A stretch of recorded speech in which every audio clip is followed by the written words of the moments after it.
Ora, como prometido, temos de novo connosco o Rolando Santos, quando agora olharmos especificamente para estas movimentações. Isto é uma mudança sísmica, dir-se-ia, não é? Exatamente. Portugal, país atlantista, de velha aliança com os Estados Unidos, sobretudo até no campo da defesa, lembramos das lajes, e agora começa a virar-se para a possibilidade de comprar armamento europeu. Exatamente, Pedro. Aliás, sempre comprámos, mas a questão aqui é a escolha estratégica relativamente ao item mais caro do arsenal de quase todos os países, nomeadamente dos países da dimensão de Portugal, que é a aviação de caça. Só para termos uma ideia, Pedro, desde a Segunda Guerra Mundial, e desde que Portugal está na NATO, que foi criada logo a seguir com Portugal como Estado fundador, Portugal sempre teve aviões de combate norte-americanos. Nunca teve, excetuando uma outra pequena exceção, nunca teve aeronaves de outra origem que não fosse essa. E tanto assim que hoje temos ainda o F-16 como avião de caça, o avião principal da Força Aérea Portuguesa, que, como disse o Ministro, está a entrar na sua fase final. Já Sim. É um avião que na posse portuguesa tem cerca de 30 anos e, em termos de globais, é um avião ainda mais antigo. Sim. Está a ser substituído globalmente pelo F-35. Exato, mas a questão é essa, é que estavam, enfim, orçamentados 5 mil milhões de euros para investir nessa arma de guerra.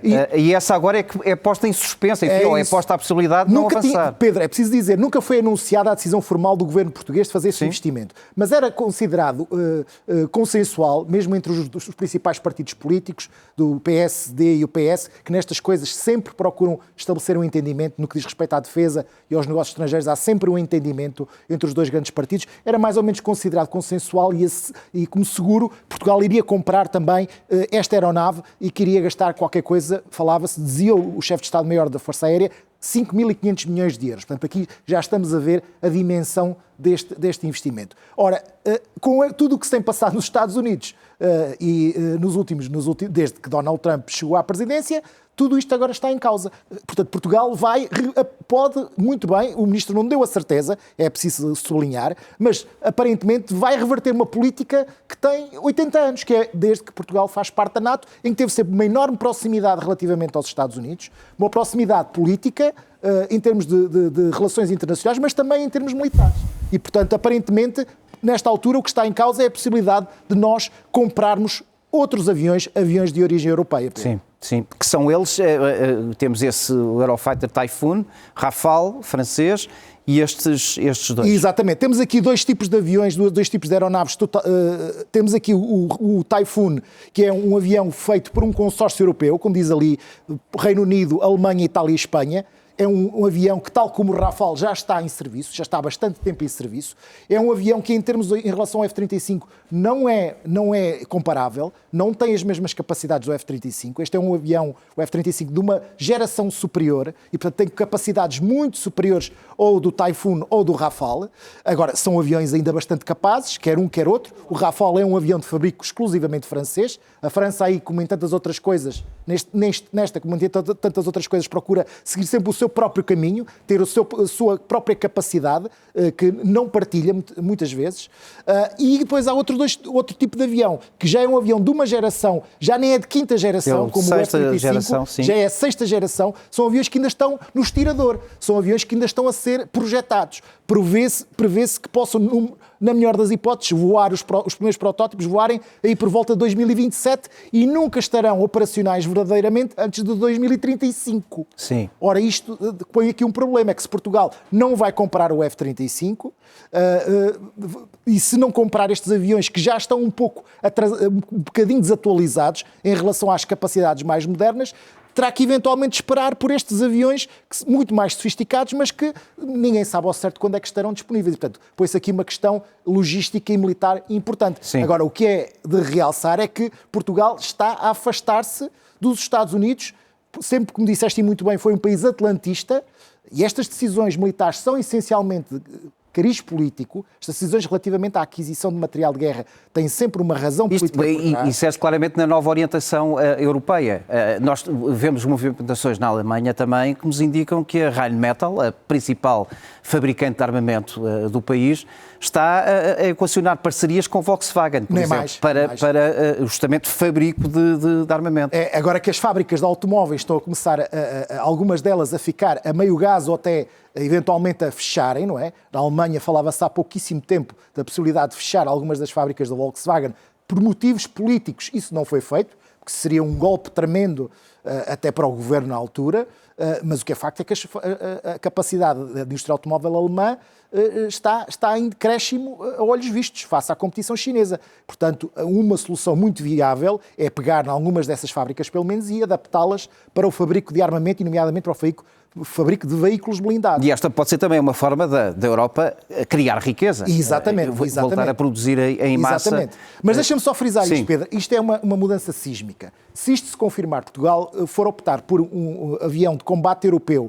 e não comprar um avião norte-americano, significa que Portugal está a mudar a sua política externa de uma forma que nunca aconteceu desde o 25 de Abril. Desde o 25 de Abril, excetuando aquele período de 74, 75, por razões óbvias, foi um bocadinho confuso, mas desde essa altura nós sempre tivemos uma linha orientadora para a nossa política externa, fosse o PS ou o PSD no governo.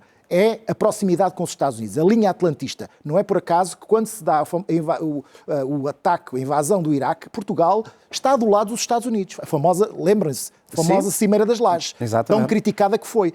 E isto é uma constante de todos os partidos, dos dois principais partidos, sejam eles quais forem, quando estão no governo. Proximidade aos Estados Unidos. E é uma linha também da nossa política externa portuguesa. Há muito tempo, já vem do tempo da monarquia. Nós estamos sempre perto, estamos sempre aliados com a potência marítima dominante. A potência marítima dominante é o nosso aliado preferencial, neste caso os Estados Unidos. Se isto acontecer, é uma mudança sísmica. A pergunta é se a Europa está a virar-se para a doutrina de Gaulle, no sentido de se tornar mais independente dos Estados Unidos. A relação dos franceses com a NATO sempre foi muito particular, no sentido de acautelarem sempre a sua autonomia face ao grande poder americano. E isto leva-nos ao próximo tema, que tem justamente a ver com o guarda-chuva nuclear, que já foi dispensado, disponibilizado, melhor dito, pelo menos em termos narrativos, ainda não na prática, por Macron, mas o que sabemos é que a Polónia, por exemplo, ainda está a pedir aos Estados Unidos que instalem no seu território armas nucleares na fronteira com a Rússia. Exatamente. E atenção, fala-se cada vez mais na Polónia, pelo menos no meio académico e no meio do comentariado nestas áreas, e não só, fala-se cada vez mais da possibilidade de um dia a Polónia ter o seu próprio dissuasor nuclear. E aqui temos um mapa que mostra a distribuição das armas nucleares que existem na Europa. Uma parte muito substancial são americanas, mas estão em países europeus como a Bélgica, a Alemanha, a Itália, a Turquia, os Países Baixos, e podem ser utilizadas pelas forças aéreas desses países com autorização norte-americana. Portanto, esses países estão preparados para utilizar essas armas, têm a força aérea, têm aviões preparados para isso, nomeadamente os F-35 que falámos antes, Pedro. E de uma pequena nota histórica, Portugal em tempos também teve aviões capazes de utilizar armas nucleares. Isso é uma coisa que quase ninguém sabe, mas no início dos anos 60, quando nós recebemos aviões Sabre, dos Estados Unidos, eles vinham preparados para lançar esse tipo de armas nucleares. Nós nunca treinámos, nem nunca nos preparámos para isso, mas, que eu saiba, mas eles vinham equipados com essa Mas a Polónia não tem nada, não é? A Polónia não tem faz nada. Aqui a fronteira com Kaliningrado, onde os russos têm instaladas ogivas. Exatamente. A Polónia tem um enorme problema geográfico, Pedro. A Polónia é um país de grandes planícies, o que significa que em caso de ataque, e isso já foi visível ao longo de muitas vezes na história, seja do Ocidente, seja do Leste, a Polónia tem enormes dificuldades em defender-se, porque o território polaco é ótimo para as ofensivas, é ótimo para quem ataca. Planície. Quem avança com relativa facilidade. E isto causa um dilema estratégico à Polónia. Como é que nós nos protegemos de uma invasão com este tipo de geografia? E a resposta mais óbvia, para além, claro, daquilo que a Polónia está a fazer, que é construir umas forças armadas muito grandes e muito poderosas, em breve será provavelmente o maior exército e o melhor exército da Europa, com exceção eventualmente do ucraniano.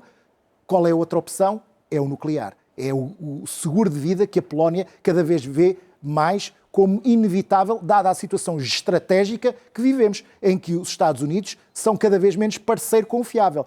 Relembro, Pedro, que ainda há poucos meses Joe Biden foi à Polónia, numa altura crítica, reafirmar aos polacos que os Estados Unidos estariam sempre disponíveis para defender a Europa e defender a Polónia, de cumprir o artigo 5º.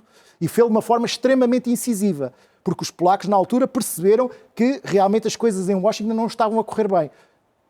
A democracia ditou que Donald Trump fosse para o poder e agora os polacos, mais do que nunca, temem realmente pela sua segurança. Embora eles procurem agarrar-se a todo custo a essa aliança com os Estados Unidos. Mas com o Trump no poder, ninguém pode dar nada como garantido. É uma das interrogações que vai dominando a política internacional, se vai haver ou não uma nova corrida ao nuclear. É o mais provável. Muito por causa destes novos realinhamentos e, sobretudo, do posicionamento dos Estados Unidos. Rolando, obrigado. Obrigado eu. Até à próxima.